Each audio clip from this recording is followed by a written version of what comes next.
11월 29일 월요일 저녁입니다. 오늘 하루도 정말 수고 많으셨습니다. 날마다 새로운 퇴근길 시사 맛집 신장식의 신장기업, 오늘도 문 활짝 열었습니다. 저는 주인장 신장식입니다.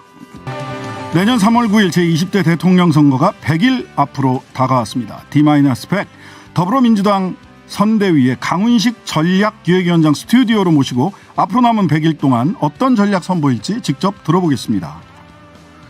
신종 변이 오미크론에 대한 우려가 심상치 않습니다. 정부는 앞으로 4주간 특별 방역 대책을 시행하겠다고 밝혔는데요. 자세한 내용 천은미 이대 목동병원 호흡기내과 교수님과 이야기 나눠보겠습니다. 대선 100일을 앞둔 지금 MZ세대가 캐스팅 보트로 떠올랐습니다. 각 당의 전략은 무엇인지 각 당 대표 청년들의 목소리를 직접 들어보기 위해 자리를 마련했습니다. 김용태 국민의힘 최고위원, 권지용 전 민주당 청년 대변인, 강민진 청년 정의당 대표 세 분 모시고 이야기 나눠보겠습니다. 신장식의 신장기업 단골 손님 여러분과 함께 꾸려가고 있습니다. 유튜브 홈페이지 게시판 모두 열려 있고요. 짧은 문자 50원, 긴 문자 100원, 샵 0951번으로 보내주십시오. 유튜브에 신장식의 신장기업 검색하시면 라이브 방송 바로 확인하실 수 있습니다. 팟빵으로도 다시 들으실 수 있습니다. 오늘도 하루 소식들 푸짐하게 준비했습니다. 신장식의 신장기업 밥상 들어갑니다. 퇴근길 오늘의 뉴스를 깔끔하게 정리해드립니다. 옥석을 가리는 신장기업 뉴스브리핑 헬마우스 임경민 작가, 시사저널 구민주 기자 오셨습니다. 안녕하세요. 안녕하세요.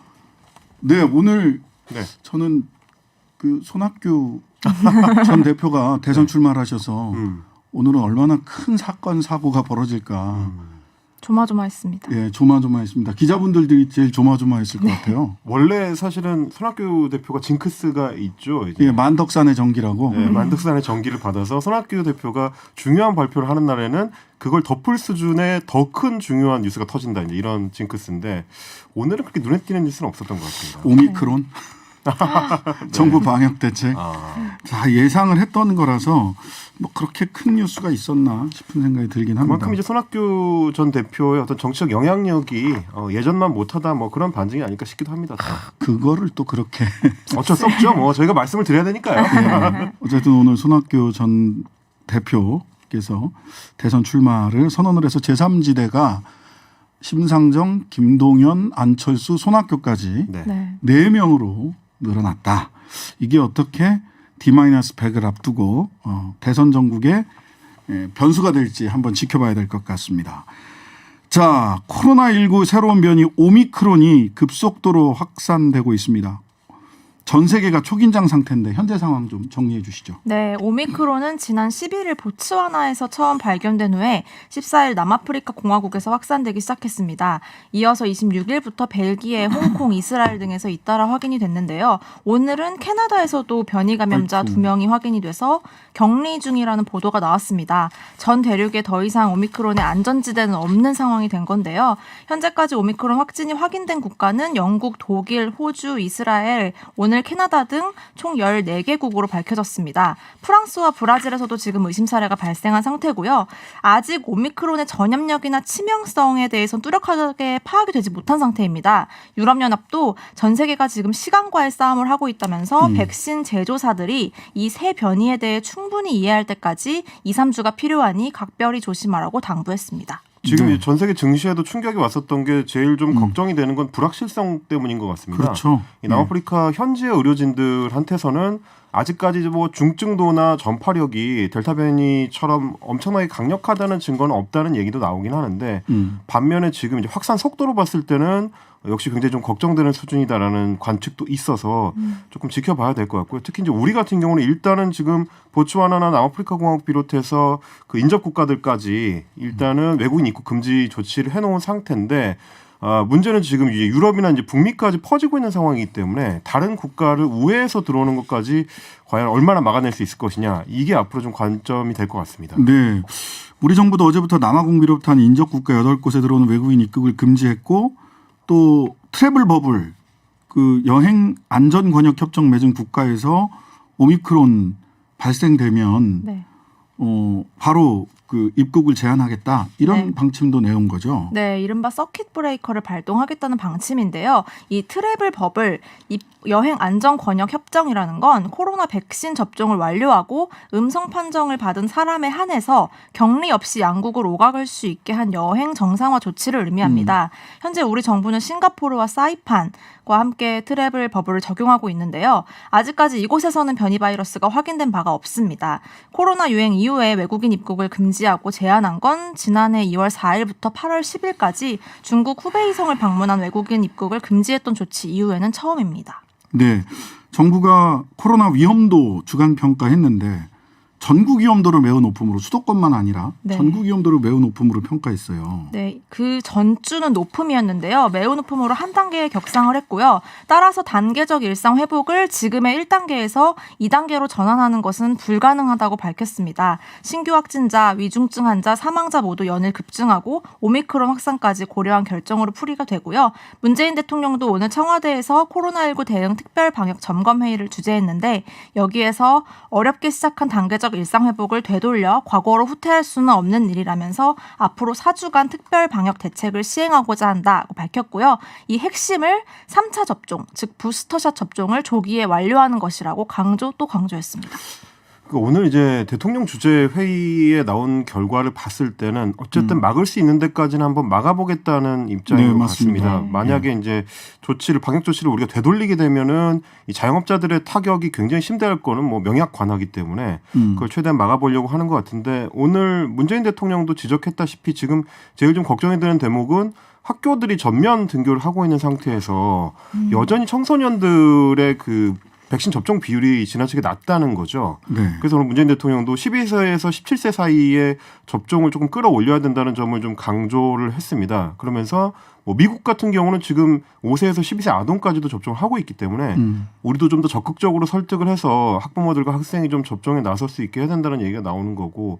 그리고 사실 오늘 이제 포털 뉴스에서 하루 종일 제일 큰 화제가 됐던 거는 한 고등학교 2학년 학생이 네. 청와대 국민청원에 올렸던 그 백신 패스에 대한 걱정과 비판을 담은 내용이었는데 물론 이제 내용 자체는 뭐 인터넷 커뮤니티에 돌아다니는 백신 음모론에 이제 굉장히 좀 경도된 내용들이 많이 들어있어서 안티백서들 얘기인 것 같더라고요. 그렇습니다. 좀 걱정이 되는 건데 오히려 이제 반대로 생각해 보면 그만큼 학생들이나 학부모들한테는 그런 걱정과 이제 불신이 굉장히 높다는 얘기이기도 하기 때문에 네. 우리 당국이나 정부에서 꾸준한 설득 노력 그리고 이제 적극적인 그 홍보 활동 이런 게 좀 더 필요할 것 같고 좀 적극적으로 백신 패스를 확대하는 것도 고려해 볼 만하다. 그래서 이제 지난 주말에는 정부 일각에서 백신을 접종하지 않고 감염이 된 경우에는 치료비를 부담시키는 방안도 이제 검토할 것이다라는 뉴스가 슬쩍 나오기도 했는데 네. 그런 좀 강력한 조치가까지도 좀 고려할 필요성을 느끼고 이제 현장에서 느끼고 있는 것 같습니다. 네. 그런데 그 오늘 오후 조금 전 오후에 권덕철 보건복지부 장관이 회의 브리핑을 했는데요. 네, 5시에 네. 브리핑하셨죠. 말씀하신 방역 패스 적용 대상을 확대하는 방안들에 대해서는 좀 더 의견 수렴 절차를 밟을 예정이라고 밝혔습니다. 네. 핵심은 그 2단계로 넘어가지 않는다. 그다음에 3차 접종이 추가 접종인 부스터샷이 아니라 이제는 그것을 3차 접종을 기본 접종으로 하겠다라고 하는 겁니다. 그래서 6개월 이전에 기본 접종을 6개월 이후에 2차 접종까지 완료한 후에 부스터샷을 맞는 것을 권고하는 수준에서 5개월이 지나면 기본 접종, 3차 기본 접종을 해야 된다. 60대 이상부터 먼저 시작한다. 네. 이렇게 갔습니다. 이렇게 됐고. 예, 자세한 내용은요. 이 천은미 잠시 후에 이대 목동병원 호흡기내과 교수와 연결해서 자세한 상황 평가해 보도록 하겠습니다. 자, 오늘로서 대선이 딱 100일 앞으로 다가왔습니다. 이번 D-100은 예전의 D-100과는 다르다. 그때는 뭐 누가 우위에 있다, 열위에 있었다, 이전 선거에서는 이런 게 있었는데 오늘은 보니까 출발선이 딱 같다. 네. 이런 조사 결과도 나와 있어요. 그런 가운데 이재명 후보가 윤석열 후보의 코로나 피해 50조 원 지원 공약, 즉 내가 당선되면 100일 이내에 50조 원 자영업자들에게 지원하겠다라고 했더니 받고 레이스 지금 당장합시다. 이렇게 네. 나온 거죠? 조금 더 압박을 한 건데요. 네. 오늘 이재명 후보가 그 호남에서의 마지막 일정을 소화했습니다. 광주 김대중 컨벤션 센터에서 전국민 선대위를 열었는데요. 이 자리에서 말한 겁니다. 그 이 후보가 윤석열표 50조 원 지원 공약을 내년 예산에 반영하자면서 깜짝 제안을 하면서요. 또 내년 당선 후라고 조건 붙이면 미루지 말고 지금 당장 할 수 있는 방안을 찾자. 내년 본 예산에 편성하고 내년에 바로 지원하는 게 어떻겠느냐라고 한 데 이어서 이걸 온전히 윤 후보의 성과로 인정하겠다. 당장 논의에 착수해달라고 압박을 했습니다. 여기에 윤 후보의 입장도 나왔는데요. 바람직한 일이라면서도 내 공약을 포퓰리즘이라고 하더니 뒤늦게 깨달은 바가 있는 것 같아 다행이라면서 살짝 꼬집는 반응을 보였습니다. 네, 근데 다행이니까 지금 하자는 겁니까 말자는 겁니까? 그런 그것까지 얘기는 명확하게 없었습니다. 나왔습니다. 사실은 좀 그걸 이야기해야 답변인 거예요. 조금 당혹스러울 수밖에 없는 것이 이제 이재명 후보가 윤 후보의 공으로 하겠다라고 했지만 유권자들은 당연히 그렇게 생각 안 할 거거든요. 이를테면 이제 공약의 주도권을 뺏길 수도 있는 상황이 될 우려가 있기 때문에 윤 후보 입장에서는 조금 좀 소극적으로 나올 수밖에 없는데 지난주에 이제 여당과 그 이재명 후보가 했었던 그 본회의 관련된 그러니까 국회 관련된 전략회의 풍경을 보면 아마 이번 주에도 이재명 후보가 주도를 해가지고 이 예산안 반영하는 거를 좀 속도를 낼 가능성이 있습니다. 그렇게 될 경우에는 이제 국민의힘이나 윤석열 후보 입장에서는 이게 참여할 수도 없고 빠질 수도 없는 좀 곤란한 상황에 처할 수가 있는데 아마 지금 이재명 후보가 이런 카드를 던진 거는 결국 이제 자영업층에 대한 이 어떤 공세를 강화하기 위한 걸로 보이고요. 원래는 재난지원금 전국민 지원을 통해서 그 부분 공약 카드를 처음에 냈다가 이제 후퇴를 했었던 그걸 이제 만회하기 위해서 조금 더 적극적인 방안을 내놓은 걸로 보입니다. 자, 이 후보는 4박 5일간의 호남 일정 마무리를 전남 영광에서 한다고 했는데 둘이 만날 수 있을 거냐? 결국은 그 만남은 이루어지지는 않았죠? 네, 이루어지지 않은 것 같습니다. 오늘 일정이 공개되자마자 관심은 이낙연 전 대표를 만나러 가는 것이 아느냐, 만나지 않겠느냐라는 거였는데요. 그래서 오전 일정 때부터 기자들이 질문을 했습니다. 그때 이 후보는 일정 출발하기 전에 이 전 대표에게 말씀을 드렸는데 이 전 대표가 사전에 이미 충청과 경남을 방문하는 확정된 일정이 있어서 아쉽다는 취지의 말을 했다면서 깜짝 만남의 가능성을 일축했고요. 다만 강훈식 선대위 전략기획위원장이 호남 일정 첫날인 26일에 라디오 인터뷰에서 이 전 대표와의 깜짝 만남 가능성에 대해서 부인하지 않겠다고 말한 적이 있어서 선대위 측에서는 계속 기대를 한 게 아니었나 싶기도 합니다. 그래서 오후 영광을 방문한 이재명 후보는 대한민국 정치 거물 이 전 대표를 잘 모시고 더 새로운 정부, 더 나아진 대한민국을 만들겠다고 했고요. 그러면서 영광굴비 한두름을 샀는데 구워서 맛있게 먹으며 영광군이 낳은 이 전 대표님을 생각하겠다라며 구애의 메시지를 내놓기도 했습니다. 아마 네. 이제 뭐 선대위 쪽에서 조율을 했는데 결국 이제 마지막까지도 좀 끈을 놓지 않으려고 영광 일정을 마지막으로 남겨뒀던 것 같습니다. 근데 이제 뭐 최종적으로 조율이 안 된 것 같고 오늘 저는 좀 인상적이었던 게 오늘 오전부터 이 카카오톡 메신저를 통해서 이재명 전 후보가 이낙연 전 후보가 이재명을 합니다라는 플래카드를 이렇게 들고 있는 사진이 쭉 돌았어요. 공약 내용이랑 뭐 오늘 이제 호남 일정들이 이제 적혀 있는 플래카드. 그래서 저는 이게 등장한다는 예고인가라고 생각을 했는데 자세히 봤더니 사진이 합성이더라고요. 네. 그러니까 지지층 입장에서는 굉장히 이번 그 호남 일정에 이낙연 전 후보가 이제 결합하기를 바라는 마음이 또 그만큼 컸던 게 아닌가. 근데 이제 결국 이제 이게 불발이 되긴 했지만 아마 이재명 후보 입장에서는 지속적으로 계속 이제 구애를 하는 행보를 통해서 호남 표층에 이제 호소하기 위한 그런 방안을 계속 생각을 하고 있을 것 같다는 생각이 들었습니다. 네, 뭐 일정이 있어서 아쉽다라는 취지의 이야기를 했다고 하는데 의지의 문제지 일정의 문제는 아니라고 봅니다.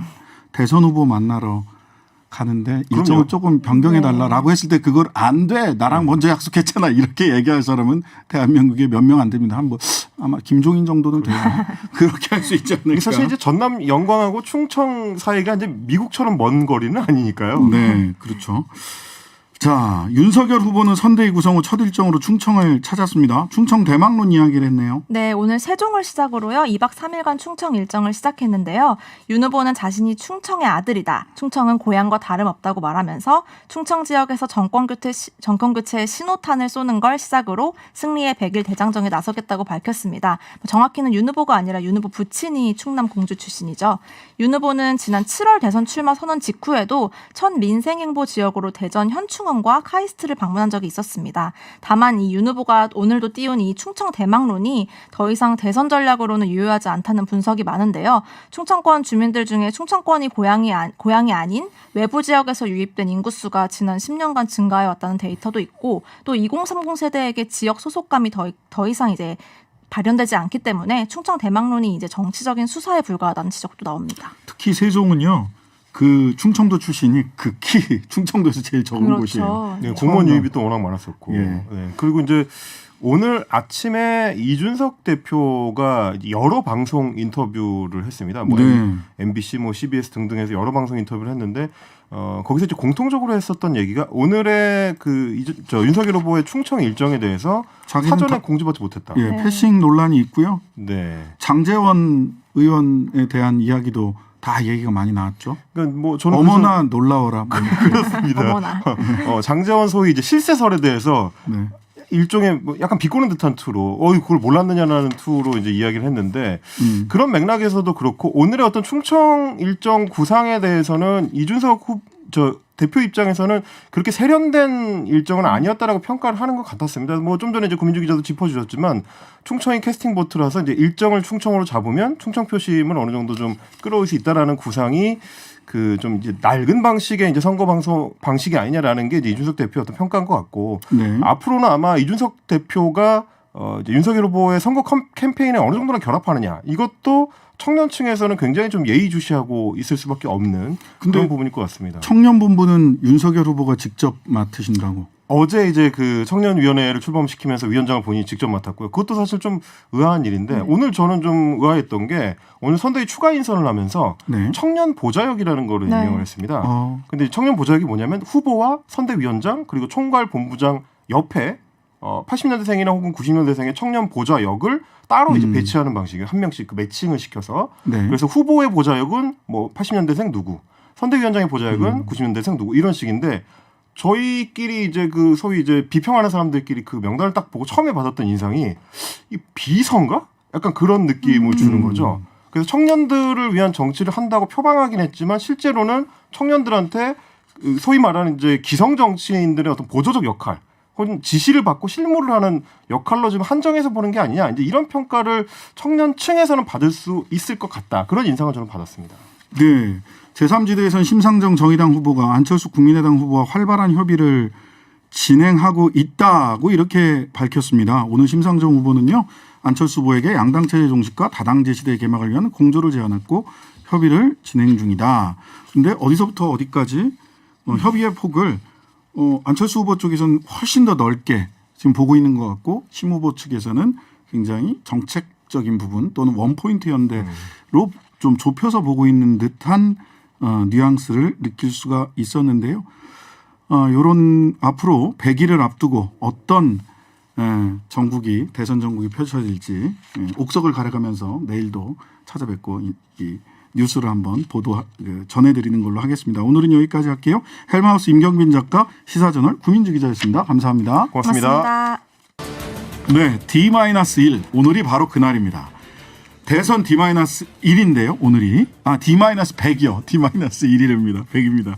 이재명 후보 오늘 오전에는 광주 서구 김대중 컨벤션 센터에서 열린 D-100일 전국민 선대위 내가 이재명입니다 해서 경제, 민생 대통령이 되겠다라고 선언했습니다.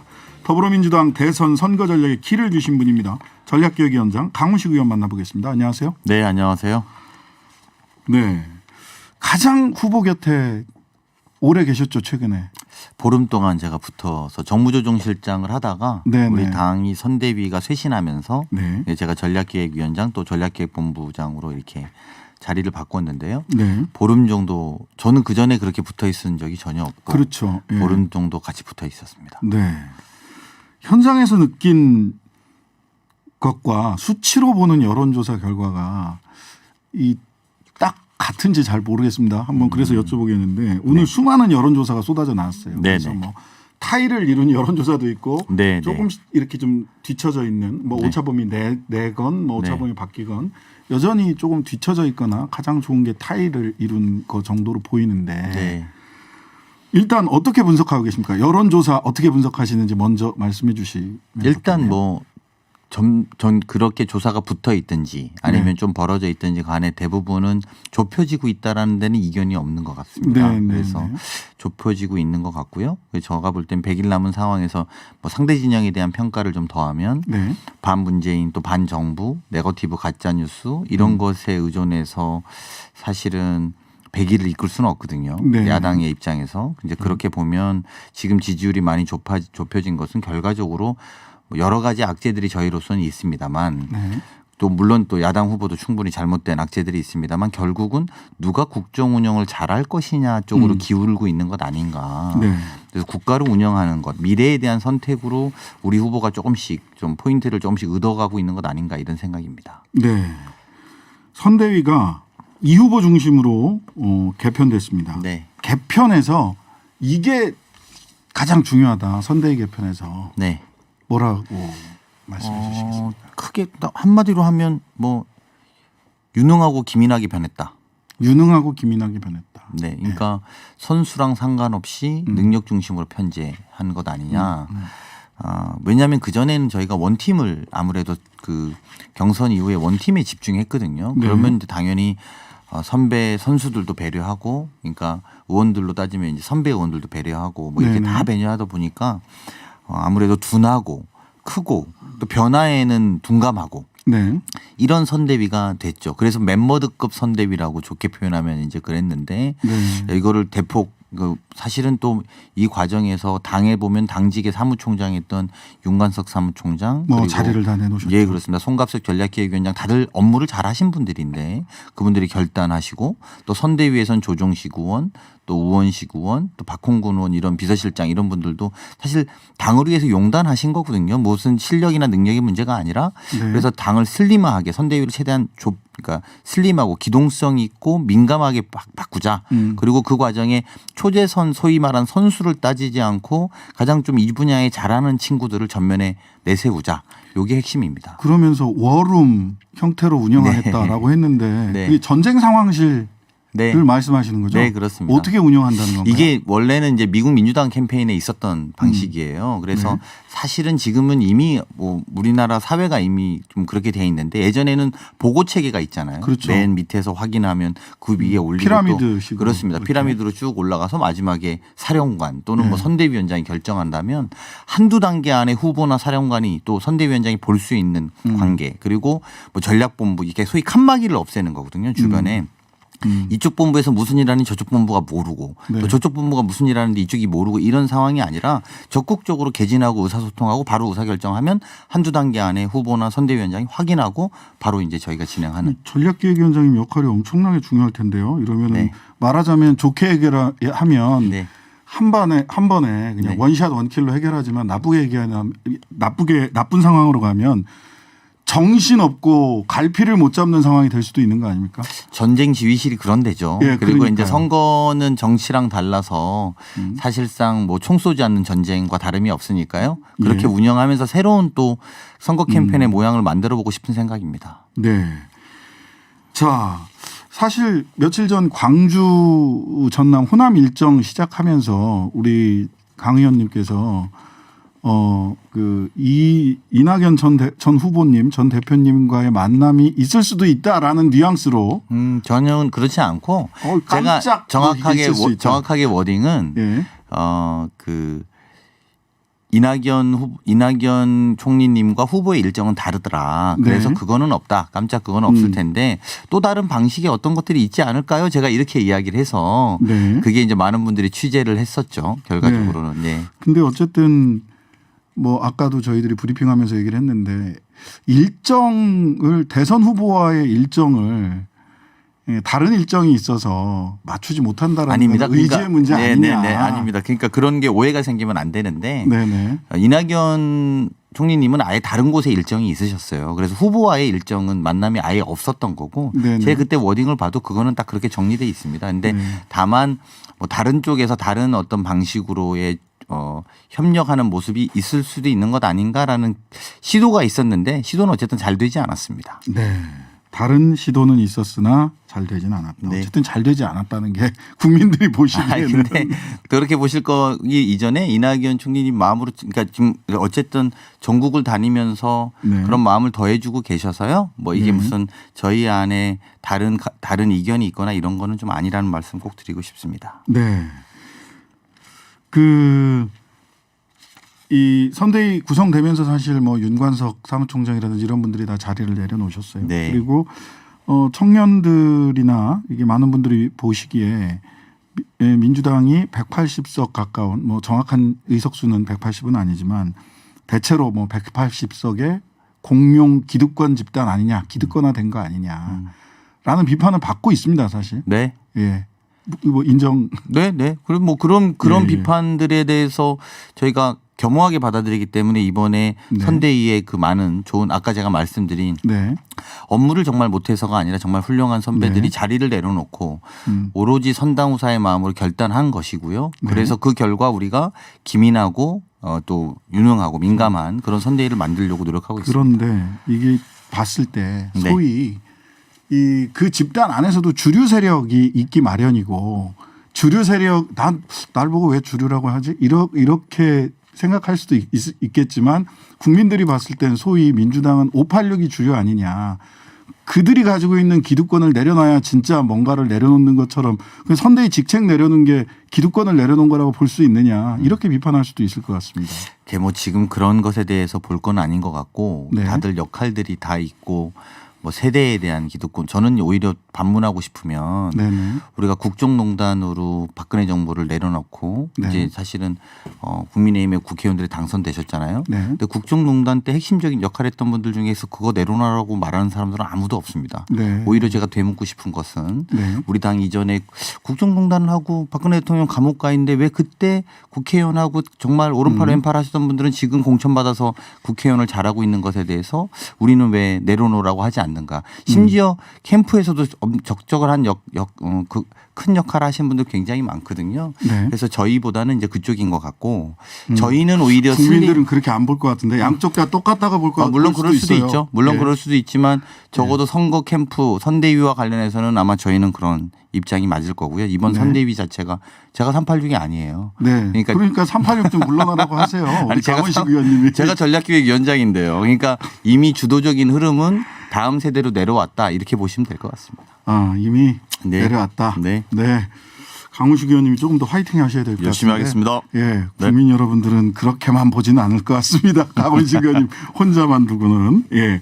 자, 이 후보께서 직접 이 법은 패스트 트랙으로 가죠. 이 법은 뭐 즉시 처리하시죠. 뭐 이렇게까지 이야기를 하는 장면들이 큰절하면서 나왔습니다. 속 시원하게 생각하는 분도 계시지만 또 당내 기동민 의원 같은 경우는 지나치게 독주로 보일 수 있다. 오만한 독주로 보일 수 있다라는 비판도 있습니다. 어떻게 속도를 잘 조절을 해야 독주로 보이지 않으면서 180석 몫을 했다. 이런 얘기를 들을 수 있나요? 저희가 독주라는 표현은 네. 정치적 법안이나 민감한 법안에 표현하는 게 맞는 것 같습니다. 네. 저희가 민생 법안의 독주라고 표현한다면 저희가 민생 독주 하겠습니다. 네. 무슨 말씀이냐면 지금 국민의힘이 대장동 사건으로 그렇게 난리를 치고 우리가 다 같이 그 정도의 개발 이익은 환수하자. 네네. 국가적인 차원에서. 그래서 개발이익 환수법이라든지 또 상가 건물 임대차 보호법이라든지 가맹사업법이라든지 이거 정말 다 민생 이슈거든요. 네. 근데 그거를 아예 테이블 위에 올려놓고 있지 않습니다. 그래서 오죽 답답하면 사실은 대통령 후보가 이런 건 빨리 합시다. 네. 그리고 안 되면 패스트트랙에도 합시다라는 말이 그 형태나 그 모양만 보고 어떻게 입법 독주하는 거야 이렇게 볼 문제가 아니라 만약에 저희가 뭐 악법이거나 또는 무슨 청와대의 하명을 받아서 하는 법을 그런 식으로 처리한다면 입법 독주라는 비판을 받아야 되겠지요. 네네. 그게 아니라 국민들이나 민생을 위한 법안들이 지금 논의도 안 되고 있고 그렇게 대장동으로 난리를 치고 오늘 뭐 물론 곽상도 의원이 심지어 뭐 국민의힘 곽상도 의원이 구속영장이 청구됐습니다만. 네, 영장 청구됐습니다. 예, 그렇습니다. 그러면 결과적으로 지금 잘못이 어느 쪽인가 드러나고 있는데 그 결과로 나타난 개발이익 환수법 같은 경우는 아예 상정조차 안 되고 있는 거거든요. 네. 이런 것들이 오히려 오히려 독주해서라도 좀 통과시켜야 된다. 그래서 국민들이 허탈감 또 우리가 지난번에 느꼈던 것에 대한 시스템의 보완을 해야 된다. 저희는 이렇게 네. 생각하는 것이고 네. 그것이 밀어붙이기 위한 것만은 아닙니다. 네. 그런 거를 계기로 해서 토론하고 논의해야 된다. 이렇게 생각하고 있습니다. 오늘 윤석열 선대위 회의에서는 후보와 김기현 원내대표가 윤 후보와 김기현 원내대표가 소위 이재명 인성 폭력적이고 뭐 독선적이다. 즉 그 이재명의 민주당을 만들겠다라고 한 부분에 대해서도 이거는 독재하자는 거냐. 독재, 폭력, 독선 이런 취지로 얘기를 했어요. 그쪽은 아마 좀 이렇게 공격의 포인트를 네. 그 특히 뭐 조카 변론했던 부분 네. 이수정 그 교수는 그 변론한 것을 보고 자기는 국민의힘으로 갈 수밖에 없었다 이렇게까지 얘기하시거든요. 이 네. 인성 논란, 독재, 폭력적이다 뭐 이런 인성 논란에 대해서는 어떻게 생각하십니까? 그게 이제 프레임이죠. 일종의 프레임이다. 이제 상황을 만들려고 하는 것이고요. 그렇게 규정하려고 하는 것인데 뭐 그런 규정에 대해서도 시간이 지나면 저는 그런 말을 하기 전에 네. 아까 말한 것처럼 지금 곽상도운 구속영장 청구 네. 하천대유로 50억 받은 아들에 대한 이야기 국민 앞에 겸허하게 겸손하게 본인들이 뒤로 돈 받았던 국회의원들이 버젓이 활동하고 있었던 것에 대한 부끄러운 민낯 이런 것에 좀 겸허하게 말하는 것이 국민들에게 대한 도리라고 생각하고요.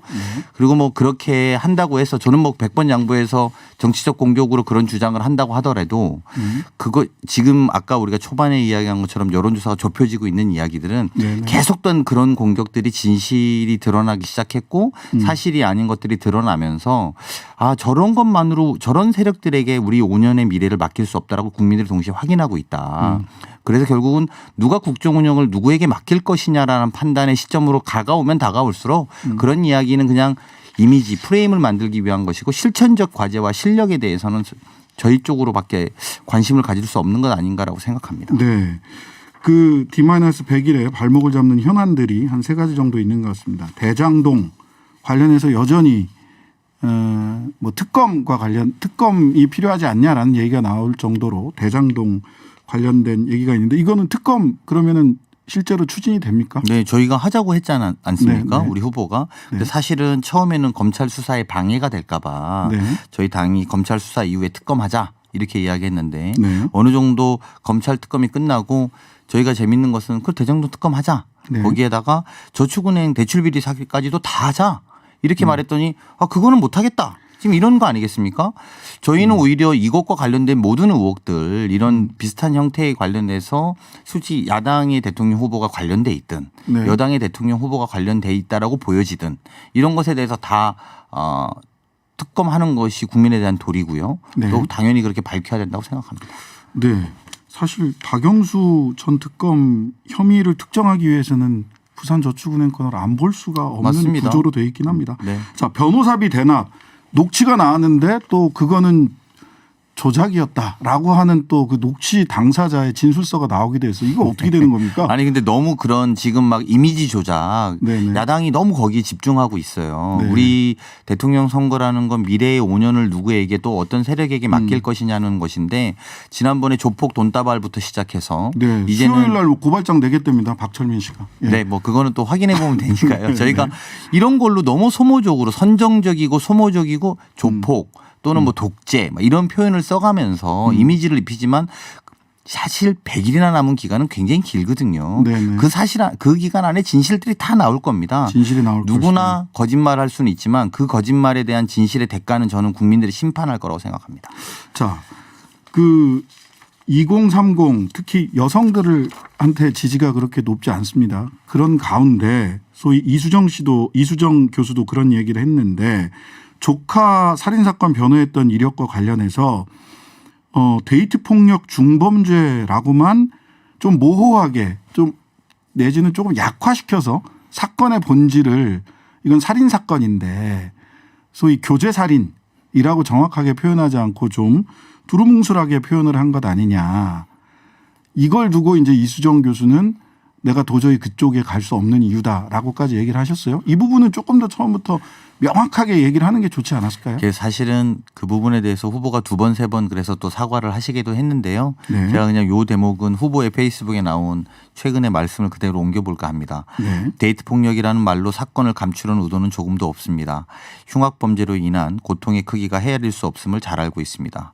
미숙한 표현으로 상처받으신 점에 대해서 죄송하다고 말씀 전합니다. 이렇게 좀 말씀을 드리겠고요.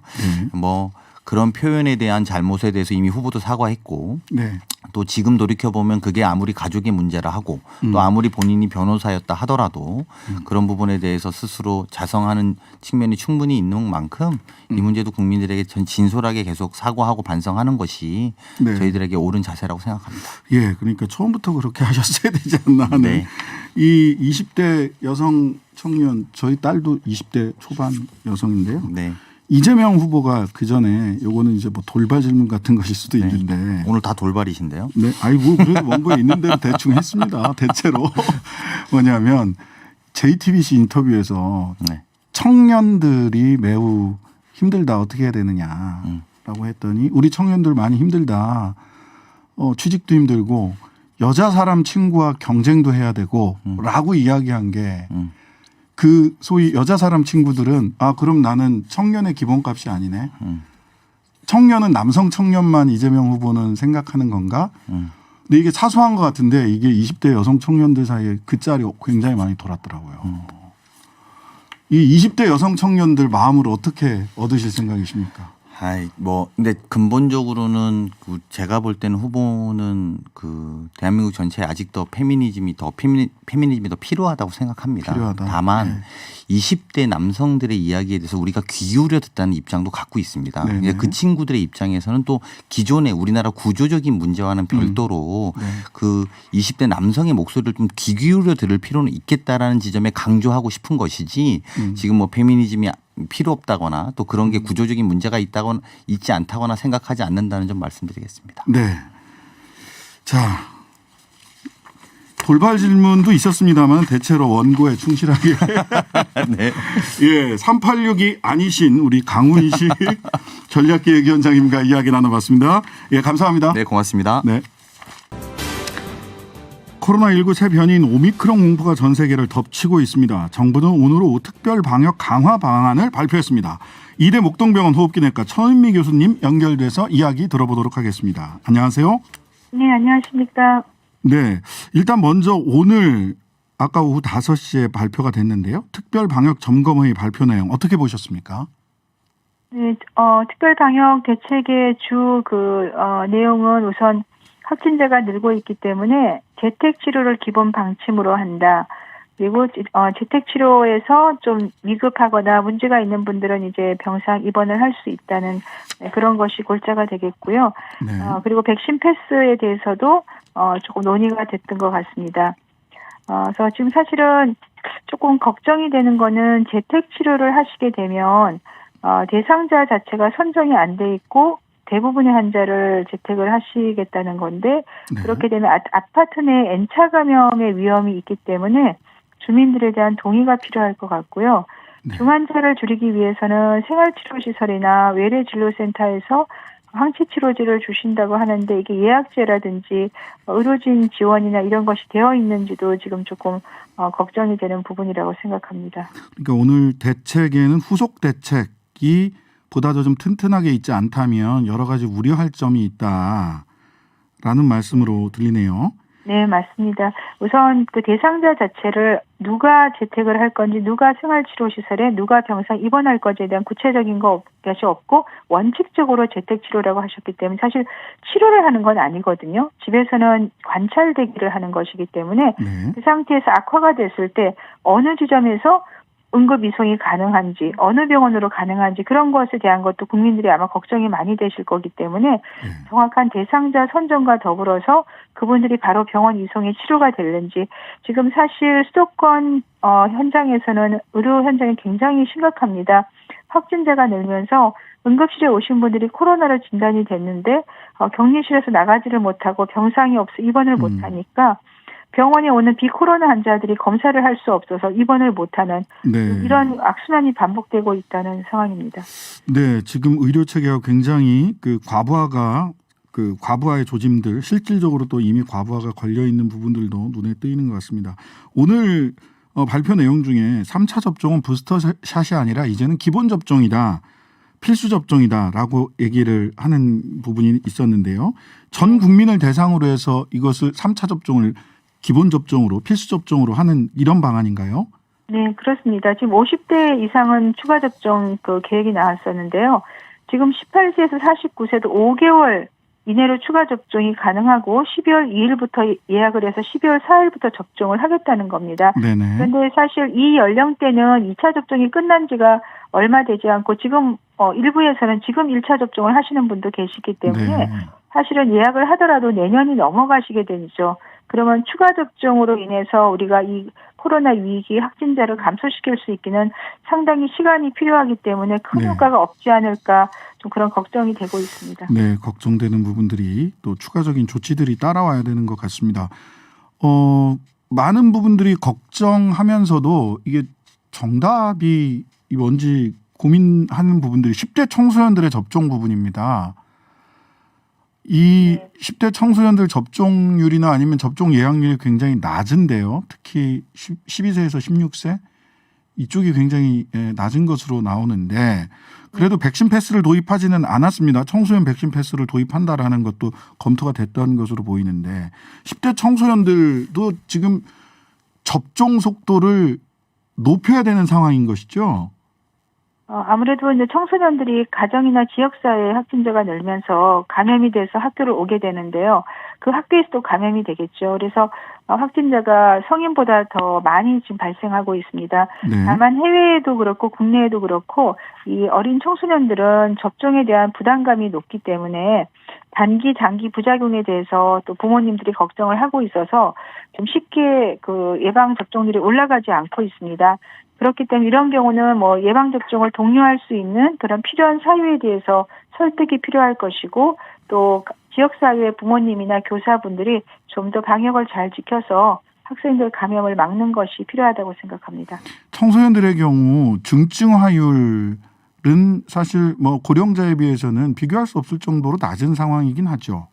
네, 그렇습니다. 보통 20세 미만은 뭐 사망자가 거의 없고요.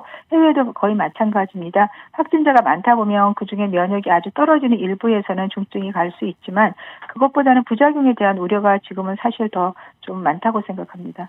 그러면 청소년들의 경우는 본인이 중증화 된다라기보다는 청소년이 다른 가족들이나 그 고령자 등 그 취약층에게 이걸 전파시킬 가능성이 지금 오히려 더 사회적으로 보자면 전체적으로 사회적으로 보자면 더 큰 걱정이지 않을까 하는 생각도 드는데 어떤가요? 네, 맞습니다. 보통은 이제 부모님한테 감염이 되거나 학원이나 이런 대중 이용시설에서 청소년이 감염이 되고 그 감염이 결국은 본인의 증상이 별로 없이 활동하다 보니까 가정이나 지역사회에 있는 고령자를 감염시키기 때문에 그 고리가 결국은 뭐 요양시설이라든지 이런 60대 이상의 고령자에게 감염을 유발한 요인이 되기 때문에 백신 접종이 분명히 도움이 될 수는 있습니다만 네. 백신 접종을 한 번 한 것이 감염을 차단하지 못해요. 보통 가정 내 감염이 네. 백신 접종자에게서 한 40% 정도 효과가 있다고 합니다. 그런데 그 예방 효과도 시간이 지나면 사실 6개월 정도가 지나면 3분의 1 이하로 떨어지기 때문에 네. 우리가 강력하게 백신 접종을 꼭 해야 된다는 그런 설득력 있는 설명이 필요하다고 생각합니다. 네. 자, 그럼 오미크론 이야기를 잠깐 좀 여쭤보겠습니다.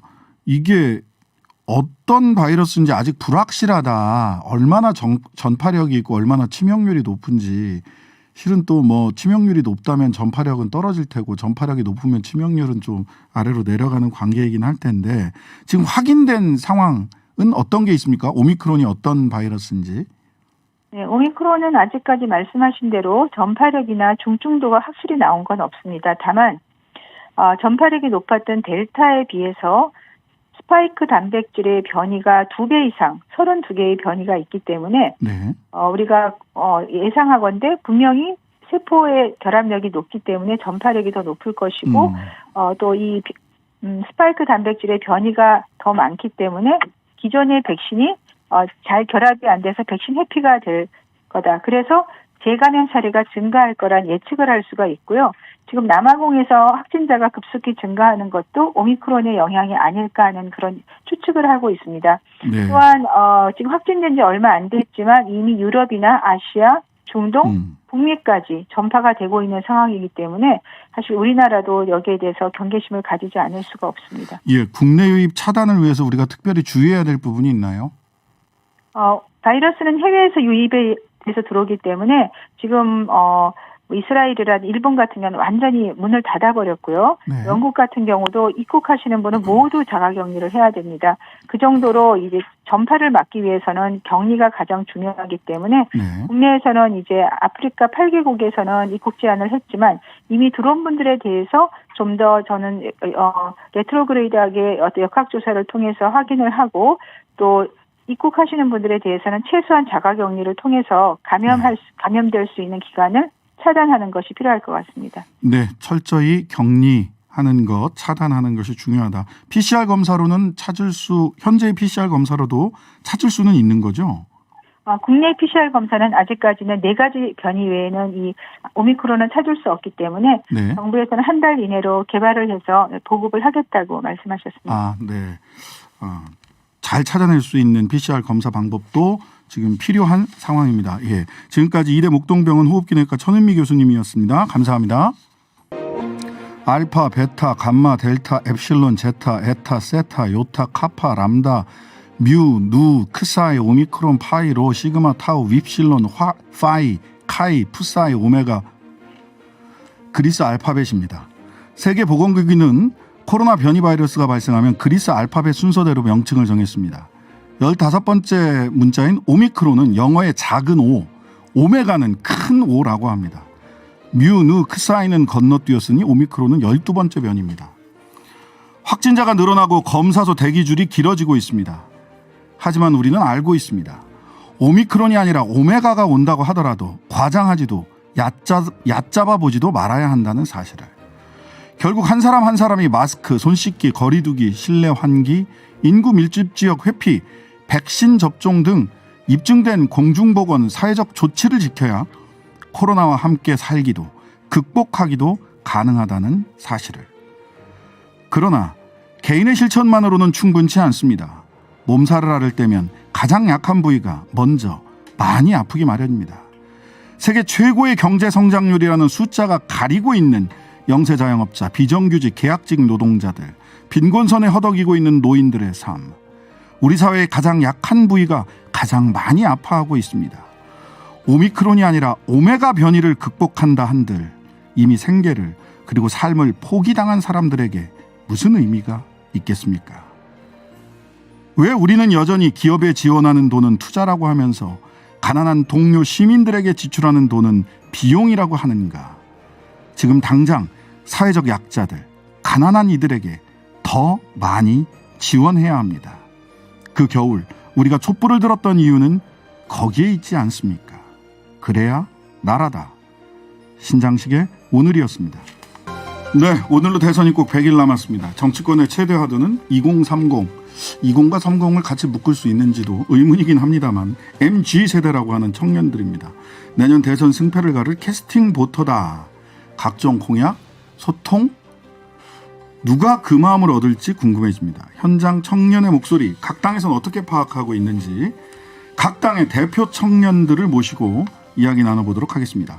김용태 국민의힘 최고위원, 안녕하세요. 예, 안녕하십니까. 김용태 최고위원입니다. 예, 권지웅 전 민주당 청년 대변인. 네, 안녕하세요. 권지웅입니다. 선대위에서도 직책을 맡지 않으셨나요? 네, 청년 선대위의 공동 선대위원장입니다. 아, 선대위원장. 네, 네. 우리 김용태 최고위원 선대위 부위원장입니다. 부위원장이시고요. 오늘 임명되었습니다. 오늘 임명되셨어요. 예. 패싱 논란이 있던데. 패싱은 아니고요. 예. 저희 오늘 윤석열 청년위원장님 나오셨어야 되는데. 그러니까 맞아요. 시작부터 예, 지금 말씀하신 분은 청년정의당 강민진 대표입니다. 네, 반갑습니다. 강민진입니다. 예, 선대위에서는 어떤? 네, 저는 정의당 선대위원회에서는 공동 상임 선대위원장 맡고 있고요. 청년 정의당 선대위가 따로 출범을 했습니다. 거기서 네. 상임 선대위원장 맡고 있습니다. 네, 상임 선대위원장님이시고 권지웅 대표님은 네, 저는 청년선대위의 공동선대위원장입니다. 청년선대위 공동선대위원장이시고 저 선대위 부위원장. 선대위 부위원장이시고, 예, 하여튼간에 전부 다 뭐 부자가 붙었든 뭐가 붙었든 다 위원장님들 세 분을 네. 모시고 이야기 나누겠습니다. 세 분 청년 대표들 모두 바쁘실 텐데 우선 나와주셔서 감사합니다. 자, 선거 앞두고 다들 뭐 마음이 많이 바쁘실 텐데요. 뭐 각오 이런 거는 나중에 듣고요. 바로 본론으로 들어가겠습니다. 각오야 뭐 다들 열심히 하실 생각을 하고 계시겠죠. 뭐. 자, 역대급 비호감 대선이란 말이 있습니다. 그렇죠. 오늘 K스탯 리서치가 한겨레 신문에 조사를 의뢰를 받아서 지난 25일, 26일 전국 성인 남녀 1,027명에게 물어본 결과입니다. 여기에서 보면 윤석열 후보 지지율이 36.1%, 이재명 후보 지지율이 34.4% 정도가 나왔는데 비호감을 물어봤어요. 비호감 물어보니까 이재명 후보 55.3%, 윤석열 후보 57.3%, 심상정 후보 61.2%, 안철수 후보 68.5%입니다. 다 비호감이에요. 비호감이 높습니다. 이 뭐 비호감도를 어떻게 이 비호감도가 아마 청년층에 더 높을 수도 있어요.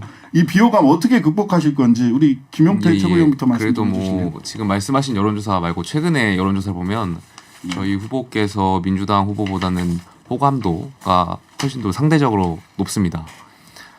제가 생각할 때 뭐 검사 사칭이나 뭐 음주운전의 전과를 가지고 계신 후보와 저희 검찰총장으로서 소신을 지키고자 하셨던 후보와 호감도를 논하기에는 저는 좀 맞지 않다고 생각하고요.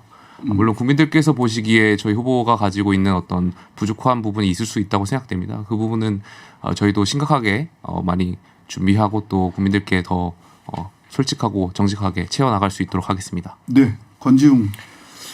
저는 어쨌건 이게 그냥 단순히 어떤 인물만의 문제가 아니라 그간 정치가 어쨌건 시민들에게 신뢰를 잃어왔던 것의 총체인 것 같아요. 네. 근데 상대적으로 누구를 택하기도 어려운 상태가 되어 버려서 네. 일단 문제가 있다고 생각하고요.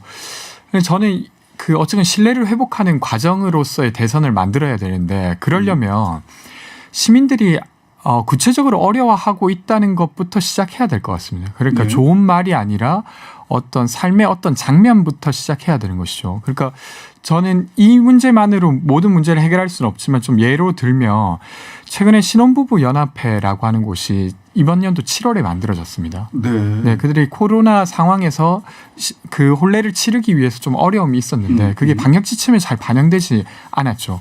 근데 이제 여러 당과 이야기를 하고 민주당과도 만나서 이야기를 하는 과정에 99명이었던 식사 인원이 250명까지 변경되었습니다. 네. 근데 이것만으로 문제를 다 해결해 드리진 못했지만 그래도 우리가 계속 외쳤던 것이 반영되는구나라고 하는 지점에서 전 정치 효능감이 있었다고 생각하는데요. 그렇게 치면 지금 세입자로 살아가면 집주인이 갑자기 문 열고 들어오는 것도 아주 오래된 문제지만 여전히 해결을 못하고 있고 PC방에서 3년째 일을 하고 있는 청년은 연차라고 하는 것이 허용되지 않아요. 그러니까 저는 이런 문제를 다루기 시작하면 어느 정도 신뢰를 얻을 거라고 생각하는데 아직은 거기에 이제 경쟁하는 국면은 아닌 것 같아서 그런 전환이 필요하지 않을까 싶습니다. 정치적 효능감을 주는 정책 대결을 해야 비호감 이미지가 떨어질 거다라는 거고, 그다음에 우리 그 김용태 최고위원께서는 검사 대 검사 사칭 우리가 더 노력하겠다 이런 쪽으로 정리를 해주셨고요. 강민진 대표. 네, 아무래도 정의당이 가장 그 선명하고 또 정체성이 분명한 정당이다 보니까 또 그런 어떤 비호감이다 이렇게 하시는 분들도 계실 수 있다고 생각하고요. 그래도 30몇 % 정도는 심상정 후보가 호감이다 이렇게 얘기를 해주신 건데 이분들이 다 정의당 지지한다, 정의당 투표한다 이렇게 해주시면 정말 좋겠다. 그런 말씀 드립니다. 지금 대선판이 그동안 우리 국민들이 두 가지 선택지 중에 하나를 찍는 거에 익숙해 오셨지만 이번 대선판은 그 외의 선택지도 고민을 할 수밖에 없게끔 돼 있는 것 같아요. 그런 측면에서 우리 이제 정의당 입장에서는 저평가 우량주고 숨은 맛집 같은 곳이기 때문에 이번 대선에서 기회는 많이 열려 있을 거라고 생각합니다. 심상정 후보는 숨은 맛집은 아니에요. 거기 소문 많이 날 만큼 났어요. 네, 이렇게 언론에서 많이 또 불러주셔야 저희 정의당이 정의당 낯설게 느끼시는 분들한테도 저희 많이 알리고 또 친근하게 느껴질 수 있도록 할 수 있을 것 같습니다. 네, 네. 숨은 맛집은 아니다. 네. 대한민국에 심상정 모르는 사람이 몇 명이나 되겠어요. 네. 오히려 너무 많이 알려져서 문제일 겁니다. 윤석열 후보는 덜 알려진 게 장점일 거예요. 앞으로 뭐 저희 후보님이야말로 숨은 맛집이시고요. 앞으로 더 언론을 통해서 후보님께서 가지고 있는 생각 더 비출 수 있도록 노력하겠습니다. 네. 자, 2030 표심 지금 2030 세대 하면은 그동안 선거와 현실 정치에 무관심하거나 선거에 관심 없는 것처럼 보였고 여전히 지금도 여론조사에 잘 잡히지 않는다 이렇게 얘기를 해요. 근데 현장에서 느끼는 2030들이 일단 정치적으로 정말 무관심층이 많은가? 아니, 무관심층이 많다라고 저는 느껴지진 않고요. 오히려 이제 정치에 관심이 있고 또 정치가 내 삶을 바꿔주기를 원하지만 지금 정치가 청년들한테 이때까지는 무관심해 왔다. 저는 그렇게 보이고요. 이제 그 선거 때만 반짝 청년들한테 주목을 하고 이제 표를 얻기 위한 어떤 이벤트 메시지 중심으로 이제 그 각 당 기존 정치가 대응을 해왔다 보니까 그런 현상이 나타나는 거 아닐까 싶어요. 네. 저는 그러니까 권지웅 네. 예. 2007년인가 위원장님. 8년 정도에 네. 청년들의 투표율이 많이 낮았습니다. 네. 근데 그때 인상을 지금까지도 계속 이야기하고 계신다고 저는 생각해요. 네, 네. 그러니까 최근에 이제 전국 선거의 투표율이나 이런 걸 보면 청년들이라고 해서 결코 낮지 않거든요. 낮지 않습니다, 실제. 그러니까요. 그러니까 지금 사실은 청년들이 정치에 관심이 없다가 아니라 지금 마음을 줄 후보가 없다 뭐 이런 것들을 조금 저희가 받아들여야 되는 거 아닌가. 그러면 어떻게 마음을 살 것인가를 네. 고민해야 될 때가 아닌가 싶습니다. 네. 우리 김용태 최고위원님. 예, 제가 생각했을 때는 2030 세대는 다른 연령층에 비해서 진보냐 뭐 보수냐 이런 이념에 따라 진영 구도로 가는 세대가 아니라고 생각하고 그런 어떤 후보나 이런들 평가에 따라서 바로바로 즉각적으로 반응하는 세대라고 생각됩니다. 그래서 지금 뭐 1년의 여론조사를 믿고 안일하게 대했다가는 저는 어떤 후보라든지 안 된다고 생각되고요. 정말 청년층과 호흡하고 그들이 원하는 목소리를 들을 수 있도록 많이 노력하셔야 된다고 생각하고 있습니다. 네. 그래서 여쭤보겠습니다. 청년 본부인가요? 저희요. 예, 예. 그 후보가 60대 후보가 청년 본부를 직접 본부장을 맡는 게 어떠세요? 뭐 본인이 맡아야 되는 거 아니에요? 청년위원회 위원장이시고요. 네. 그 부분에 있어서는 어제 저희가 네. 출범하면서 후보께서 더 많은 그 청년들과 소통하시겠다는 의미에서 직접 위원장을 맡으셨습니다. 어떻게 보세요? 저는 좀 약간 굉장히 낯선 풍경이라. 그러니까 예를 들면 예, 후보가 권지웅 위원장입니다. 후보가 예. 직접 뭔가 애쓰겠다는 어떤 의도나 이런 것들은 그런 것들을 막 무시하고 싶진 않은데 네.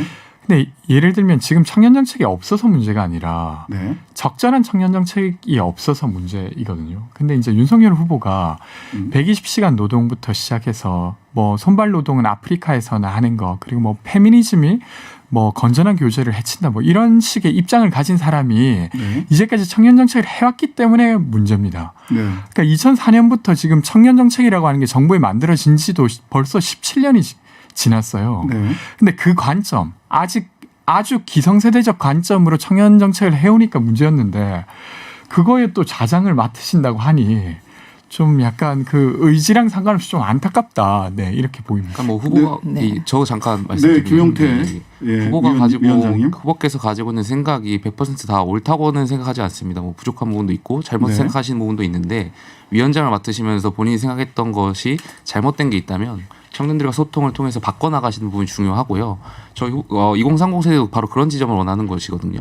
뭔가 2030 세대가 뭔가 잘못했다라고 말했을 때 후보께서 이런 걸 좀 인지하고 생각도 바꿔나갈 수 있다는 점 그게 그 지점이 전 중요하다고 생각합니다. 그러니까 그러니까 네. 이 저는 강민진 윤석열 대표. 후보님 같은 경우에 레드 팀이 좀 필요하다고 생각이 들거든요. 당내에. 이제 네. 사실 청년위원회 같은 경우가 그런 레드 팀이 될 수 있는 기구겠죠. 네. 이제 정의당의 경우 우리 청년정의당을 출범을 시키면서 독립된 권한을 보장을 했습니다. 네. 그래서 뭐 인사권이나 예산 뭐 이런 게 다 독립돼 있는데 그렇게 한 이유는 이 청년들의 감각으로 청년들의 생각을 대변하면서 그 권한을 온전하게 이제 쓸 때 이 정의당한테도 건강한 자극이 되고 또 이제 어떤 점에선 견제도 되고 그렇게 이제 정당이 세대적으로 다양해진다라는 것 때문이었거든요. 네. 근데 이제 윤석열 후보 같은 경우는 본인이 직접 지금 1960년생이신데 청년위원장을 맡으시면 어쨌든 그 위원회의 결정권자 가장 높은 사람이 되는 거잖아요. 그리고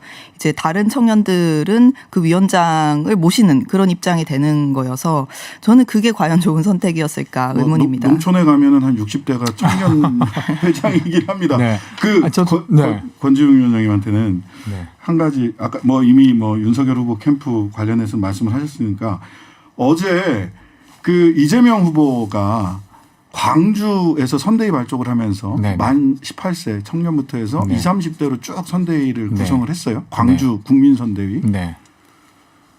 근데 의문이 생겼습니다. 저분들이 의사결정에 참여하는 분들일까? 네. 그냥 쇼잉 아니야? 라고 네. 하는 질문을 던질 수밖에 없을 것 같아요. 네. 그분들 의사결정에 참여하십니까? 네. 그러니까 저도 어제 그 자리에 있었는데요. 네. 10명의 선대위원장 중에 9분을 2030으로만 편성했어요. 그리고 그분들이랑 약간 식사 자리도 나눴는데 네. 어쨌건 선대위가 꾸려지게 되면 공식적인 의사결정 체계는 그 공동선대위원회가 네. 공동선대위원장으로 구성된 그 선대위원회가 결정하게 됩니다. 네. 그리고 그 지시에 따라서 캠프가 움직이게 되는 거라 네. 그 10명 중에 9명인 그분들을 제외하고 의사결정을 하긴 저는 어렵다고 보고요. 그래서 네. 당연히 그들의 의사가 반영될 거라고 생각하고 네. 저는 어제 그 어떤 되게 완전 다른 느낌의 분위기를 받았어요. 네. 그러니까 청년에 한두 명 들어가 있는 게 아니라 정말로 10 중에 9이 청년인 선대위원회가 구성된 것이잖아요. 네. 그래서 주고받는 대화도 다르고 예를 들면 굳이 어떤 청년들이 느끼는 상황들을 구구절절 설명할 필요도 없어요. 왜냐하면 네. 서로 이미 알고 있기 때문이죠. 네. 그래서 의사소통의 속도나 이런 것도 완전 달라질 거라고 저는 생각되고요. 네. 아까 그 이제 윤석열 후보 관련해서 조금만 이야기 드리면 저는 윤석열 후보님이 꼭 나이가 많아서 그 청년위원장을 직접 맡으신 게 잘못이라고 생각하지는 않습니다. 네. 근데 만약에 청년위원장으로서 역할을 한다고 하면 아까 120시간 주 노동 그리고 손발 노동을 아프리카에서나 하는 것 그리고 뭐 페미니즘 적절한 교제를 해친다 이런 말들은 사과를 하고 시작해야 되는 것 같아요. 근데 거기에 대해서 전혀 어떤 입장도 없이 마치 그냥 말을 누군가가 잘못 이해한 것처럼 어물쩍 넘어가고 있는 그 사람이 여전히 반성 없이 위원장을 한다고 하는 게 이제 우려스러운 겁니다. 네. 그 부분에 대해서는 네, 후보께서 김용태 최고위원입니다. 후보님께서 말씀하실 기회가 있다고 저는 생각되고요. 네. 아까 말씀하신 그 민주당 그 광주에서 18세 네. 그 선대위원장이시죠. 거기 관련해서 말씀을 드리면 네. 저는 벌써 여기서부터 각 정당이 가지고 있는 청년에 대한 생각이 다르다고 생각됩니다. 네. 저희 국민의힘은 이준석 대표를 선거로서 선출했고요. 네. 저 역시 현역 의원을 이겨서 최고위원으로 당선시켜 주셨습니다. 당원분들께서. 바로 여기에서 저희는 어떤 국민들께서 느끼는 열망이나 변화가 선거로서 표출됐다고 생각되고요. 네. 민주당은 여태까지 보면 그저 그냥 인선만 임하고 청년을 임명을 하고 있거든요. 뭐 청와대에서 보면은 그 박성민 지금 네. 현 청와대 비서관이나 네. 뭐 이동학 최고위원 계신데 저는 그분들이 어떠한 청년 정책을 냈는지는 잘 모르겠습니다. 네. 청년들이 원하는 것은 바꿔보자는 것이거든요. 네네. 이 변화에 있어서 저희 그 지점을 좀 생각해 주셨으면 좋겠습니다. 우리 청년정의당은 별도로 선거를 통해서 대표를 선출하나요? 네, 임명하나요? 청년 당원들의 투표를 통해서 선출하죠. 네. 비청년 당원들은 투표를 할 수가 없습니다. 비청년. 저만 비청년인가요? 예, 35세까지인가요, 거기는? 네, 만 네, 35세. 비청년입니다, 저는. 네.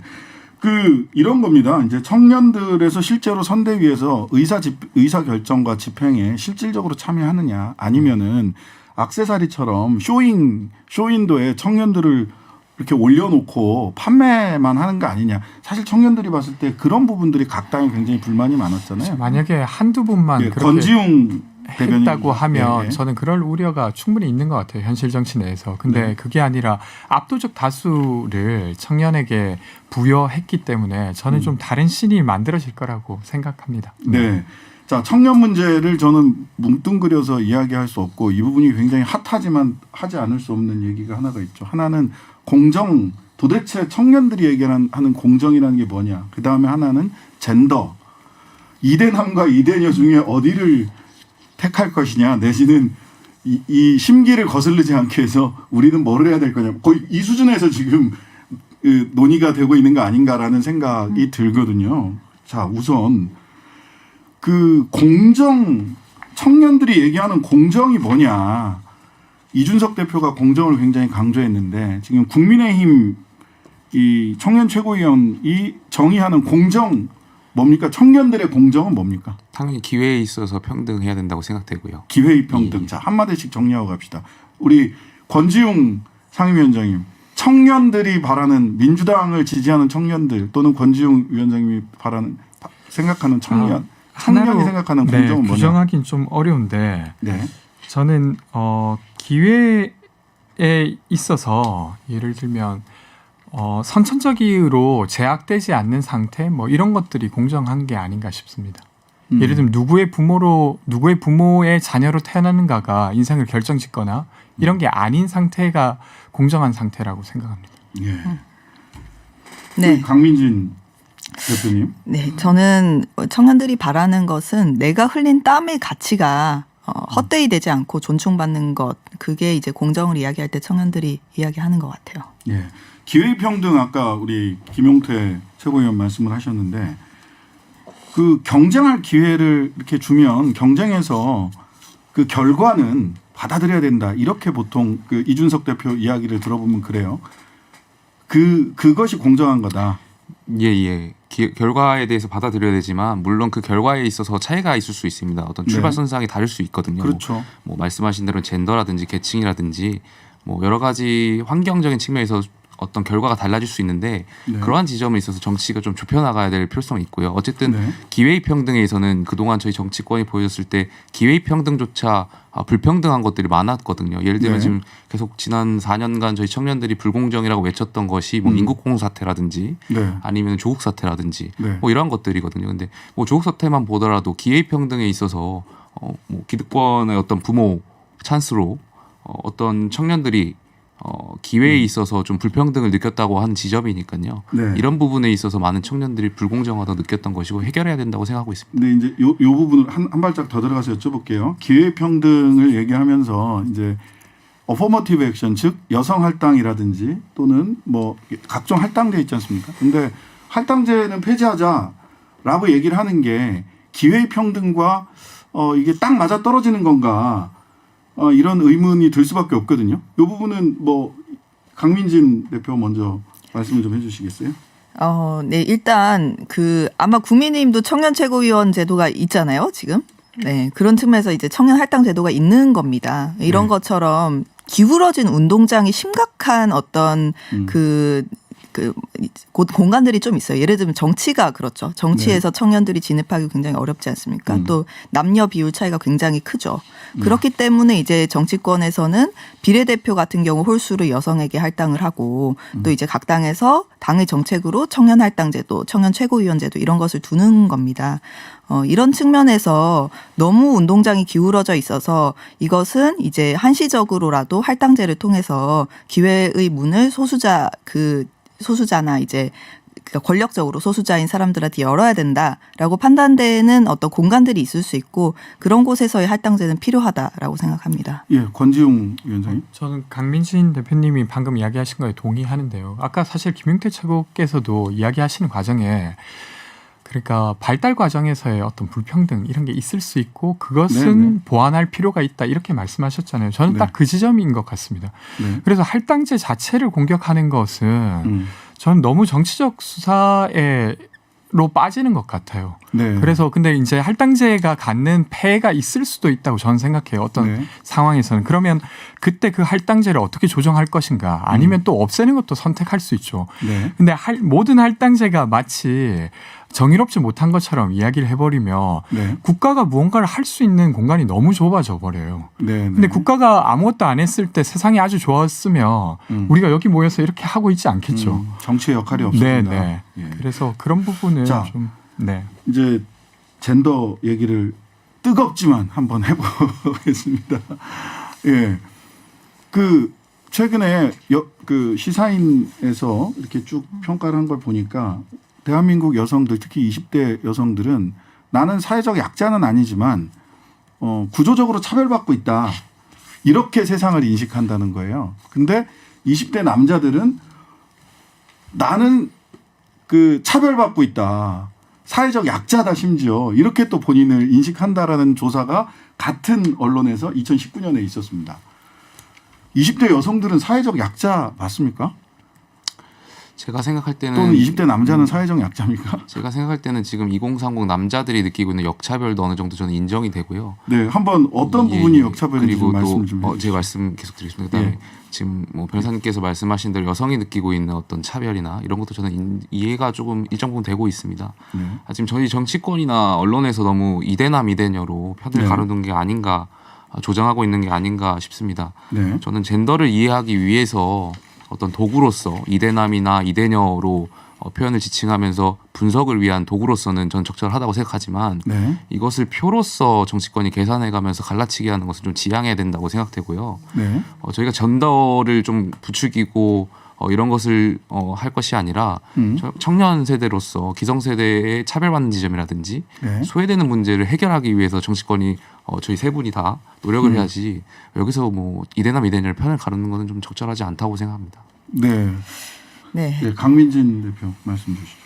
저는 이 젠더 갈등의 본질은 젠더 불평등이라고 생각합니다. 지금 네. 여성들에 대한 사회구조적인 차별과 폭력이 아직 있죠. 2030 여성들도 겪고 있는 현실이고요. 네. 그리고 이 성불평등은 개선돼야 되고 해소돼야 되는 것이 맞습니다. 그게 정치의 책임이고 네. 그 우리 사회가 경제적으로도 빨리 성장을 했고 또 네. 문화적으로도 급격하게 성장하다 보니까 뭐 그 불평등이 시정되는 과정에서 여러 혼란이라든지 갈등 이런 것들이 일어나는 거라고 보고요. 이게 예를 들면 이제 20대 남성들 같은 경우에 내가 아버지 세대가 살아왔던 어떤 남성으로서 누렸던 것들과 내가 누리는 것들이 굉장히 차이가 나고 그리고 또 우리 사회 전반적인 평균적인 성평등 인식 수준이랑 내가 직접 맞닥뜨리는 또래 20대 여성들의 성평등 인식 수준이 격차가 크다 보니까 또 여러 혼란들이 나타난다고 생각합니다. 그런데 이런 혼란들은 정치가 책임 있게 해결을 해야 되고 또 성불평등이 실존하는데 이 실존하는 문제를 해결하는 책임을 져야 되는 거거든요. 네. 그런데 마치 어떤 성별 불평등이 존재하지 않는 것처럼 이야기하면서 남성 청년들이 겪는 고통의 원인이 여자들 때문인 것처럼 또 페미니즘 때문인 것처럼 이렇게 호도하면서 일종의 표를 끌어오는 전략을 구사하는 그런 정치인들은 굉장히 무책임하다고 생각합니다. 네. 민주당은 최근에 20대 남성들의 표심을 어떻게 잡을 거냐에 너무 집중하고 있는 거 아니냐라는 평가도 받아요. 아, 네. 그런 어떤 인식이 있긴 한데 네. 저는 그냥 단순히 어떤 20대 여성, 20대 남성의 표를 얻기 위해서 했던 일이라고 생각하진 않습니다. 네. 예를 들면 글을 공유했던 것 이런 논란들이 있었죠. 네. 근데 사실은 저는 그런 갈등을 좀 넘어서서 본질적으로 정치가 바라봐야 될 것을 어떻게 찾을 것이냐 저는 좀 노력이었다고 봐주셨으면 좋겠다 싶고요. 네. 저도 그 사실은 시간당 임금이라든지 아니면 뭐 예를 들면 이 사회에 들어가 있는 임원의 수라든지 아니면 신체적 위협을 겪는 정도라든지 이런 면에서 현재 여성들이 현격하게 차별받고 있다고 생각합니다. 그리고 이것은 그냥 단순히 여성만의 문제가 아니라 우리의 문제잖아요.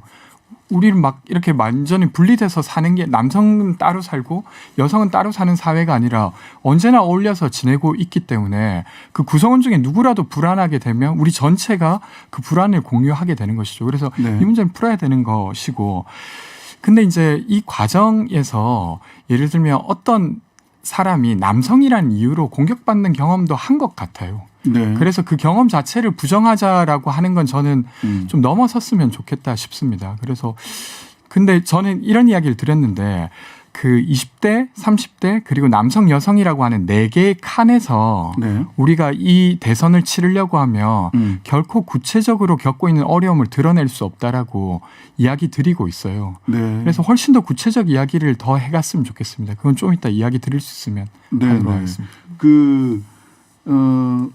강민진 대표한테 하나 여쭤볼게요. 그 정의당이 최근에 보니까 폴리티컬 우먼 파이터 네. 예 해가지고 팟캐스트. 팟캐스트를 이렇게 했는데 여성들 20대 30대 초반 여성들 셋하고 40대 네. 50대 초반 여성하고 해서 말하자면 페미니즘을 전면에 내세웠다 이렇게 평가를 받아요. 그러면서 또 노동은 어디 간 거냐라는 얘기를 듣는데 지금 공중에 떠 있는 20대 여성 표심을 먼저 잡는 것을 선거의 기조로 심상정 선대위는 잡은 거 아니냐 그런 겁니까?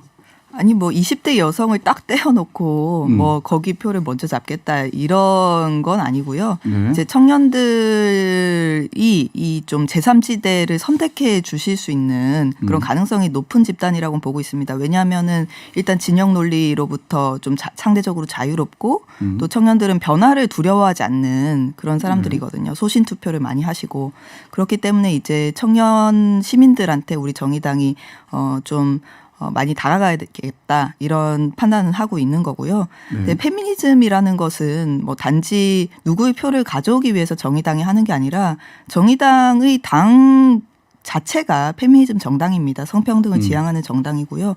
그런 차원에서 우리 당의 정체성으로 좀 받아들여 주시면 좋겠습니다. 자 마지막 이제 토론이 벌써 끝나가고 있어요. 시간 금방 가죠. 우리 한 30분 넘게 잡았는데. 자, 대표 청년 공약, 지금까지 뭐 젠더 갈등, 공정, 그 다음에 선대위에서의 청년의 역할, 쇼윈도의 액세서리냐, 아니면 실질적으로 권한이 부여가 돼 있느냐, 이런 부분들을 여쭤봤는데요. 예. 뭔가 이렇게 우리는 이래, 저들은 저래, 이렇게 딱딱 갈라치기나 뭐 이런 걸 하지는 않고 대부분 다 좋은 말씀들을 많이 해주셨어요.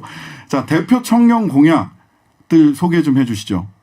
누구부터 하시겠어요? 민주당부터 네, 해주실까요? 저는 예. 이야기하면 권지웅. 예. 이미 발표한 공약 중에 하나 말씀드리면 네. 그 청년들이 노동하다가 그 소위 자발적 이직이라고 하죠. 네, 스스로 네. 그만두게 되면 네. 고용보험을 다 냈어도 실업급여를 아예 신청조차 하지 못해요. 그 사장님이 배려를 해줘야 되는데.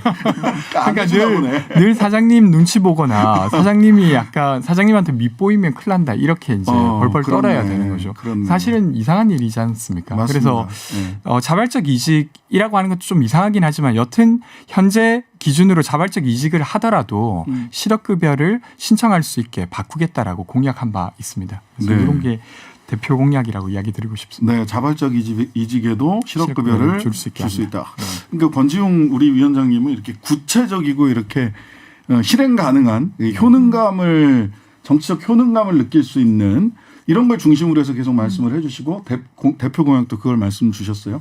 강민진 대표님 대표 청년 공약.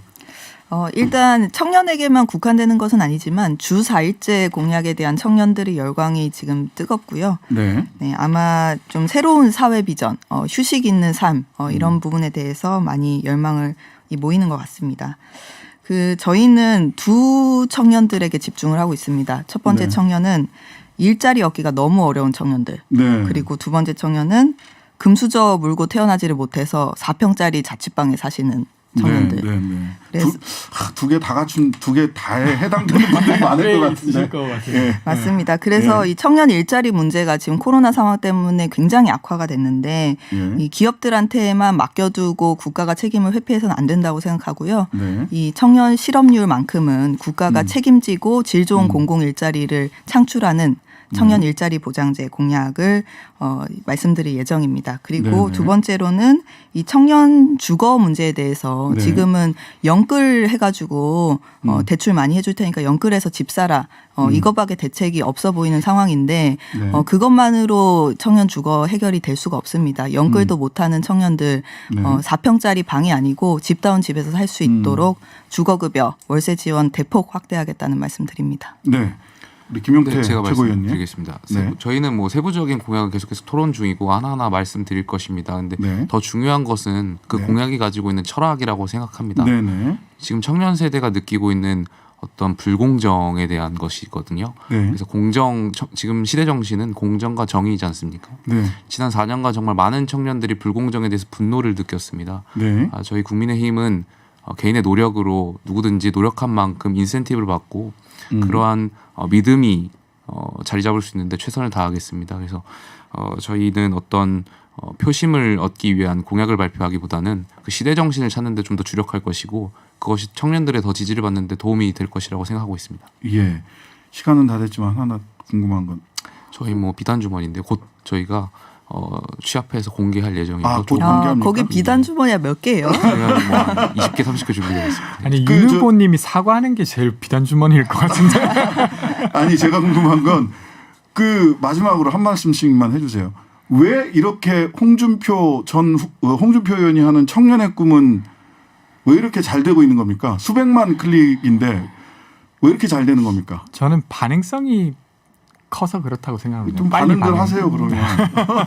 반응성. 그러네요. 아니, 일단 노력해야겠습니다. 후보가 직접 다 일일이 답변을 해주잖아요. 네, 그리고 네. 답변도 재밌잖아요. 네. 이게 한 줄짜리 답변이지만 대답 뭐 그런 것들이 이제 재미가 있죠. 그럼 재밌어 주십시오. 심상정 후보. 알겠습니다. 앞뒤 왜 그런 것 같습니까? 앞뒤 다르지 않고 날 것 그대로 하는 게 지금 MZ세대 시대 정신하고 좀 잘 맞는 것 같습니다. 다 분석을 잘 하시면서 각 캠프로 돌아가셔서 이 분석에 맞게 홍준표 후보가 20, 30대, 20대 청년들에게 인기 있는 것 같이 좀 열화 같은 서원들을 각 근데 후보가 모두 홍준표 받게 후보가 바랍니다. 만약에 대선 네. 후보로 선출이 되셨으면 네, 네. 시간이 없으셔서 그렇게 다 일일이 하루 종일 보고 있고 이렇게 못 하셨을 겁니다. 네, 네. 어쨌든 전부터 그 직설적인 화법은 굉장히 평가를 받던 부분이라서 예. 저는 수영을 못합니다. 저는 그 답변 보고 너무 재밌어가지고 예. 하태경과 누가 뭐 물에 빠졌을 때 누구를 구하시겠습니까? 했더니 저는 수영을 못합니다. 이렇게 답변하시더라고. 밸런스 게임에서요. 네. 그쪽에 모여 있는 것도 현실이죠. 거기에 모여 있는 청년의 또 바람들이나 응답하고 있는 이 응답 서로 소통하고 있는 청년들이 이후에 대선에서 또 어느 쪽 후보를 선택하게 될지도 관심사입니다. 네. 자, 종종 이런 자리 마련했으면 좋겠습니다. 이 청년, 각 당의 청년 대표님들을 모시고 D-100 2030 청년 민심을 돌려라 코너를 한번 운영을 해봤습니다. 세 분 모두 감사합니다. 네, 고맙습니다. 네, 감사합니다. 감사합니다. 네. 네, 오늘로 정말 딱 100일 남았습니다. 이제 100일 후면 새 대통령이 새로운 정책, 과학기술 정책도 선보이겠죠. 부디 존 F 케네디처럼 어렵기 때문에 도전하는 것이고 도전을 통해 과학기술을 한층 더 끌어올릴 것. 달 탐사 갈 때 달에 보내겠다라고 하면서 이런 얘기를 했죠. 이런 멋진 비전을 제시하는 분이었으면 좋겠다 싶습니다. 대통령을 위한 과학, 오늘도 이종필 박사님 나오셨습니다. 어서 오세요. 안녕하세요. 이종필입니다. 아, 보면 볼수록 멋있네 이거. 왜 이러세요? 존 F 케네디 본인 말고 저 존 말고요? F 케네디요. 착각했습니다. 존 F 케네디의 네. 이 말은 참 멋있습니다. 어렵기 네. 때문에 도전하는 것이다. 그래서 미국 사람들이 아직도 존 F 케네디를 잊지 않고 좋아하는 이유가 그런 거지 않을까. 이게 사실은 굉장히 유력한 정치 명문가에서 태어났지만 이분도 카톨릭이고 네네. 그 일반적으로 미국에서 대통령으로 당선되기에는 쉽지 않은 캐릭터를 진짜, 갖고 네, 있었죠. 네. 근데도 당선이 됐어요. 이런 멋진 이 마인드, 말이라는 게 뭐 마인드에서 나오는 거니까. 자, 이종필 박사님이 계속해서 심지어는 뭐 이것도 몰라도 되고 저것도 몰라도 되지만 네. 핵, 네. 그다음에 우주 탐사 이런 거 네. 반드시 알아야 된다. 네. 대통령이 뭘 꼭 알아야 됩니까? 진짜로 이것만큼은 딴 건 네. 몰라도 좋다. 그러나 이것만큼 알아야 된다. 저는 사실 그 이제 대선 후보들이 이렇게 뭐 공약들 하나씩 제시를 하고 있는데 네. 이제 여기저기 아직까지 이렇게 잘 언급되지 않은 게 네. 그 지금 이제 우리나라의 대학에서 그 기초과학 뭐 분야들이 굉장히 고사되고 있다. 그렇죠. 이거를 짚는 사람이 없는 것 같아요. 다들 이렇게 막 그 과학 기술의 어떤 찬란한 열매, 결과 이런 쪽으로만 관심을 많이 두고 뭐 연구원들의 처우 개선이라든지 뭐 대형 프로젝트라든지 네. 뭐 이제 이런 얘기는 많이 하는데 그리고 그렇죠. 그것이 뭐 얼마나 돈을 많이 벌어줄 거냐. 그러니까 뭐 이런- AI, 자율주행차, 네, 로켓 발사, 네. 이제 열매에만 관심이 네, 많죠. 그런 거에 관심이 네. 많죠. 근데 그렇게 이제 정치권에서 관심을 두는 대상은 이미 자리를 잡은 뭐 연구원이거나 아니면 연구기관이거나 거기서 나오는 내지는 곧 나올 성과들 네. 이런 데만 사실 좀 많이 초점이 맞춰져 있는 것 같아요. 네네. 근데 그 출발점이 되는 게 사실은 대학이거든요. 네. 근데 대학이 얼마나 지금 상황이 어렵냐면은 이게 한 2, 3년 전에 그 데이터를 알고 있는데 전국 4년제 대학 한 180개 대학 중에 네. 물리학과가 47개밖에 없어요. 어우, 너무 적다. 서울에 16개, 기타 31개, 미설치 비율이 74%예요. 그러니까 4분의 1밖에 없어요. 4분의 1. 4분의 1밖에 없고 그다음에 화학, 수학, 생물학과가 없는 대학도 60% 이상이라고 합니다. 그러니까 이게 상당히 좀 심각한 상황이죠. 기초과학은 거의 고사 위기 아닌가요? 네, 이렇게 지금 되면? 이렇게 되면 이제 고사 위기인 거죠, 사실은. 아니 제가 한번 네. 놀랬던 게 한 10년쯤 전인 것 같아요. 예전에 이제 배치표 시험 보고 나면 몇 점이면 어느 학교 무슨 네. 과, 몇 점이면 어느 학교 무슨 과. 근데 우리 이종필 박사님이나 저나 이렇게 입시 한 벌써 한 30년 전이죠. 30년 전에는 서울대 물리학과, 화학과, 의대, 의과, 네. 수학과 이런 데가 이과 최상위권이었죠. 이었죠. 근데 네. 한 2페이지 넘어가야 물리학과 나오던데 다 의대하고 한의대 뭐 이렇게 쫙 있고. 그래도 2000년대 이후로는 다 그렇게 됐고요. 아. 네.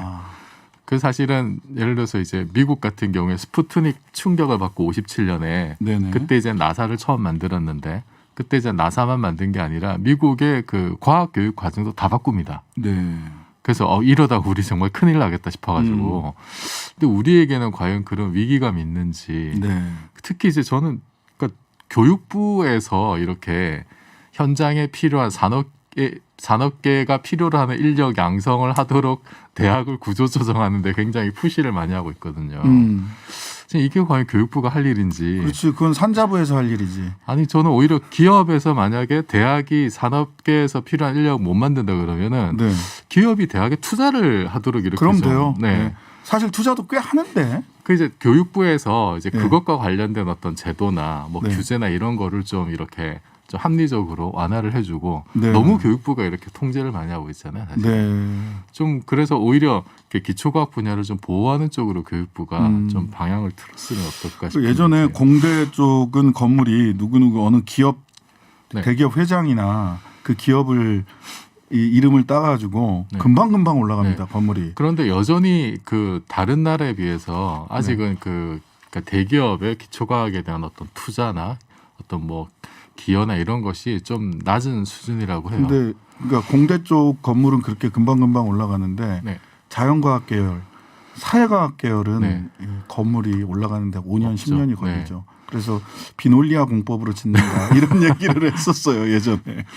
아직도 그대로네. 이 부분은 뭐 이렇게. 사실 아무도 지금 얘기를 안 하는 것 같아서 이게 네. 대학이 무너지면은 사실은 이게 싹과 뿌리가 다 없어지는 그러니까 거거든요. 무슨 얘기를 하냐면 소부장, 소재, 부품, 장비, 소부장을 제가 친구 중에 소부장 업체를 제조업을 하는 친구가 있는데 이 친구가 정부에서 대체 어떤 지원을 하면 좋겠냐라고 물어보니까 기초과학에 투자 좀 해줘라. 맞습니다. 소부장도 소부장 업체만 지원해서는 소부장을 개선해서 일본을 이길 수가 없다는 겁니다. 그러니까 그거는 이제 굉장히 긴급하게 취할 수 있는 조치인데 근본적으로 해결을 하려면은 네. 대학에서의 어떤 그 뿌리와 싹을 잘 보호를 해야 됩니다. 예. 대선을 100일 앞두고 예. 좀 이야기가 길었습니다. 우주로 못 가고 기초과학에 관한 공약 자체가 없습니다. 지금. 없어요. 예. 네, 특히 대학에 대한 고민도 없어요. 네. 기다리겠습니다.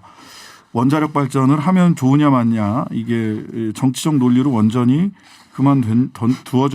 중단됐냐 안 됐냐 뭐 이 정도는 얘기가 되는데 그 얘기도 좀 정확치는 않은 것 같고요. 기초과학에 대한 이야기 대선 후보님들 좀 귀 기울여 주시고 반드시 공약을 좀 내주셨으면 좋겠습니다. 자, 지난주에 화성 가다가 말았죠. 화성. 달까지 갔었고. 달까지 갔었고 네, 이제 화성으로 이제, 넘어가는 네. 중이었죠. 네. 예. 화성이 달 탐사가 달에다가 이제 아르테미스 계획이 지난주에 얘기했던 게 네. 전진 기지를 만들어서 네. 이제 행성으로 화성으로 넘어 위성이잖아요. 네. 예. 달은 네. 여기다 전진 기지를 만드는 게 아르테미스 계획이다. 근데 네. 달에만 가는 게 아니라 여기를 기점으로 해서 어딜 가자. 네. 이게 처음 대상이 되는 데가 화성인데 네. 제가 무식하게 물어보면 영화 마션에서처럼 화성 가면 네. 감자 기를 수 있나요? 뭐 원리적으로는 가능하죠. 아, 가능합니까? 네.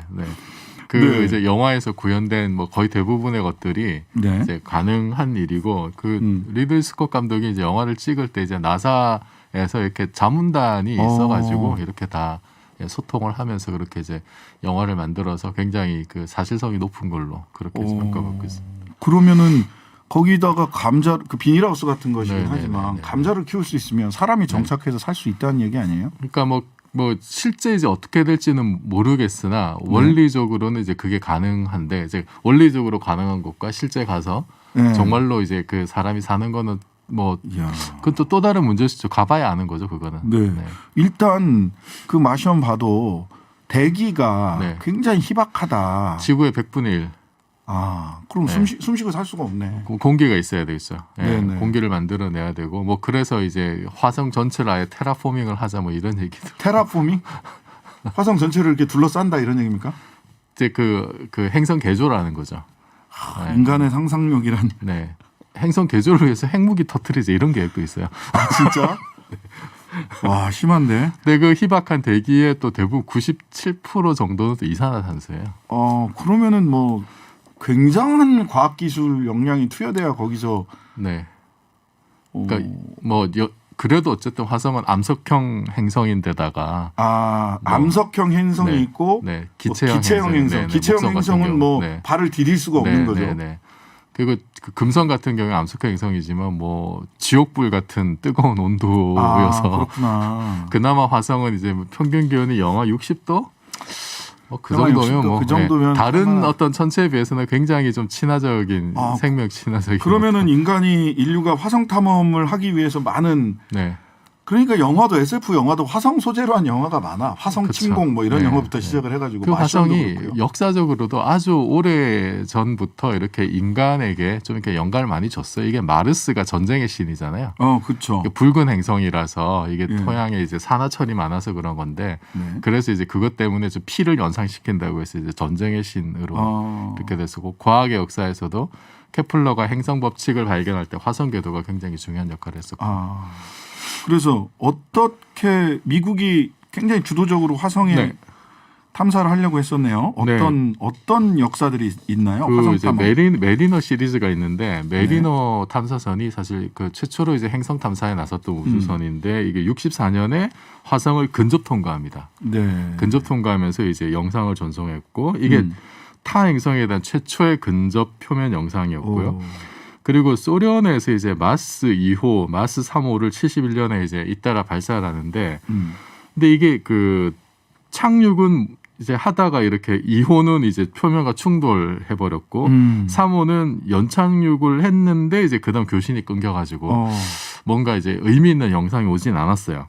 네네. 그래도 어쨌든 2호는 최초로 화성에 도착한 인공물로 이제 기록이 돼 있고, 네. 3호는 최초로 화성에 연착륙한 우주선이고 네.